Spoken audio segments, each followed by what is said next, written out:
ಒಂದು ಕಾಲದಲ್ಲಿ ಭಾರತದಲ್ಲಿ ಫ್ಲಿಪ್ಕಾರ್ಟ್ ಮತ್ತು ಅಮೆಜಾನ್ ನಂತರ ಅತಿ ದೊಡ್ಡ ಇ ಕಾಮರ್ಸ್ ಕಂಪನಿ ಯಾವುದು ಅಂತ ಕೇಳಿದ್ರೆ ಒಂದೇ ಹೆಸರು ಕೇಳಿ ಬರ್ತಾ ಇತ್ತು, ಅದೇ ಸ್ನ್ಯಾಪ್ಡೀಲ್. ನಮಸ್ಕಾರ, ನೀವು ನೋಡ್ತಾ ಇದ್ದೀರಾ ಸುಮನ್ ಟಿವಿ ಬಿಸ್ನೆಸ್. ನಾನು ನಿಮ್ಮ ಮಹೇಶ್ ದಂಡು. ಸಾವಿರಾರು ಕೋಟಿ ಹೂಡಿಕೆ, ಕೋಟ್ಯಾಂತರ ಬಳಕೆದಾರರು, ದೇಶದಾದ್ಯಂತ ಪರಿಚಿತ ಬ್ರ್ಯಾಂಡ್. ಆದರೆ ಕೆಲವೇ ವರ್ಷಗಳಲ್ಲಿ ಎಲ್ಲವೂ ಚೇಂಜ್ ಆಯಿತು.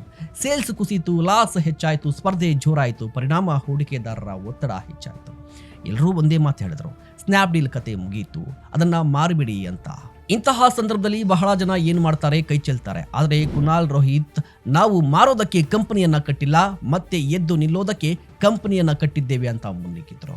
ಅಲ್ಲಿಂದಲೇ ನಿಜವಾದ ಕಂಬ್ಯಾಕ್ ಆರಂಭ ಆಯಿತು. ಅವರು ಆರಂಭದಲ್ಲಿ ದೊಡ್ಡ ದೊಡ್ಡ ಕನಸುಗಳನ್ನ ಸ್ವಲ್ಪ ಸಮಯದವರೆಗೆ ಬದಿಗಿಟ್ರು.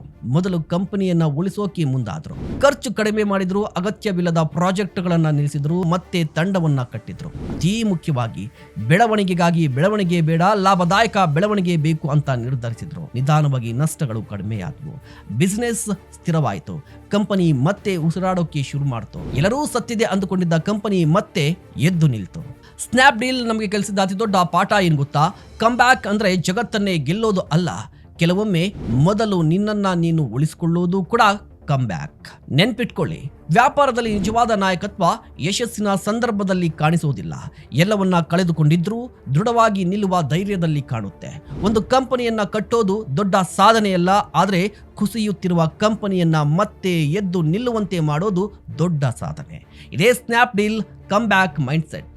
ನಿಮ್ಮ ಜೀವನದಲ್ಲಿ ನೀವು ಕೈ ಬಿಡದೆ ಹೋರಾಡಿದ ಒಂದು ವಿಚಾರ ಯಾವುದು? ದಯವಿಟ್ಟು ಕಮೆಂಟ್ ಬಾಕ್ಸ್ ಅಲ್ಲಿ ತಿಳಿಸಿ. ಇಂತಹ ಮತ್ತಷ್ಟು ಕಂಟೆಂಟ್ಗಾಗಿ ನೋಡ್ತಾ ಇರಿ ಸುಮನ್ ಟಿವಿ ಬಿಸ್ನೆಸ್.